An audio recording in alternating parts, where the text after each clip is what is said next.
আসসালামু আলাইকুম সুপ্রিয় দর্শক, আমি আজকে আপনাদেরকে তৈরি করে দেখাবো ঢেঁড়স আর চাপা শিদল দিয়ে অসম্ভব মজার একটি ভর্তা। যারা ভর্তা পছন্দ করেন বা ভর্তা পেলে এক চামচ বেশি ভাত খেতে পারেন, তাদের জন্য এই ভর্তাটি একদম পারফেক্ট রেসিপি। চলুন দেখে নিই কীভাবে তৈরি করতে হয়। ভর্তা তৈরি করার জন্য আমার যা যা লাগছে, আমি এখানে নিয়ে নিয়েছি পেঁয়াজ কুচি, মরিচ কুচি, আর এখানে নিয়ে নিয়েছি 6টা চাপা শিদল, আর এখানে নিয়ে নিয়েছি রসুনটাকে আমি কিছু কুচি করে নিয়েছি আর কিছু আস্ত রেখেছি। আর এখানে আমি ঢেঁড়স নিয়ে নিয়েছি, ঢেঁড়সটাকে আমি ফালি করে টুকরো করে নিয়েছি। এখন আমি ভর্তাটাকে রেডি করে নিচ্ছি। আমি চুলার মধ্যে কড়াই বসে দিয়েছি, এখন আমি দিয়ে দিচ্ছি তেল। আমি এখানে সরিষার তেলটা ব্যবহার করেছি, আপনারা চাইলে যে তেলটা খাবারের সময় ব্যবহার করেন ওইটাই ব্যবহার করতে পারবেন। এখন আমি দিয়ে দিচ্ছি পেঁয়াজ কুচি। এখন আমি এটাকে কিছুক্ষণ ভেজে নেব। এখন আমি দিয়ে দিচ্ছি শিদলগুলো।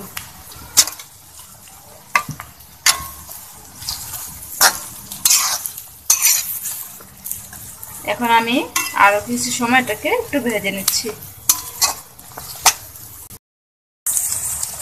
আমি কিছু সময় এটাকে ভেজে নিয়েছি। এখন আমি দিয়ে দিচ্ছি রসুন কুচি।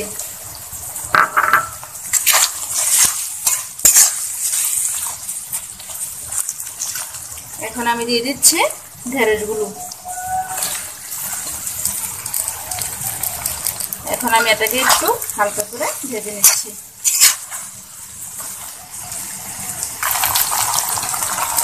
এখন আমি দিয়ে দিচ্ছি 1 টেবিল চামচ লবণ,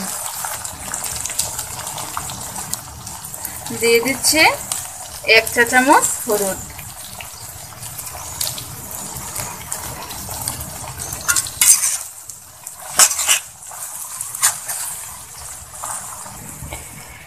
দিয়ে দিচ্ছি 1/2 চা চামচ ধনিয়া গুঁড়া, দিয়ে দিচ্ছি 1/2 চা চামচ জিরা গুঁড়া। এখন আমি দিয়ে দিচ্ছি 1 টেবিল চামচ মরিচের গুঁড়া। আমার মরিচের গুঁড়াটা অনেক ঝাল, এই জন্য আমি 1 টেবিল চামচ দিয়েছি। আপনাদের পছন্দ অনুযায়ী আপনারা ঝালটা কম বেশি করে নিতে পারেন। এখন আমি এটাকে নেড়ে চেড়ে আর একটু রান্না করে নেব।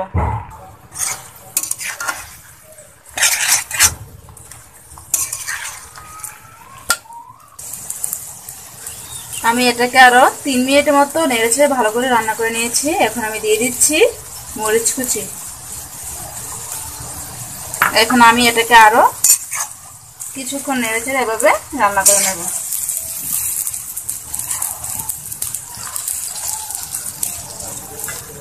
আর চুলার আঁচটা আমি মিডিয়াম রেখেছি, মিডিয়াম রেখে এটাকে রান্না করার চেষ্টা করবেন। আমি ভর্তাটাকে আরো 2 থেকে 3 মিনিটের মতো নেড়ে চেড়ে ভালো করে রান্না করে নিয়েছি।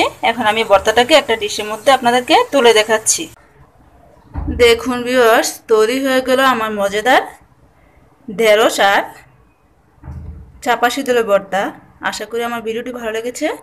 আমার ভিডিওটি যদি ভালো লাগে থাকে তাহলে অবশ্যই আমার চ্যানেলটিকে সাবস্ক্রাইব করবেন, লাইক দিবেন, আর পাশে থাকা বেল আইকনে ক্লিক করবেন নতুন নতুন ভিডিও পাওয়ার জন্য।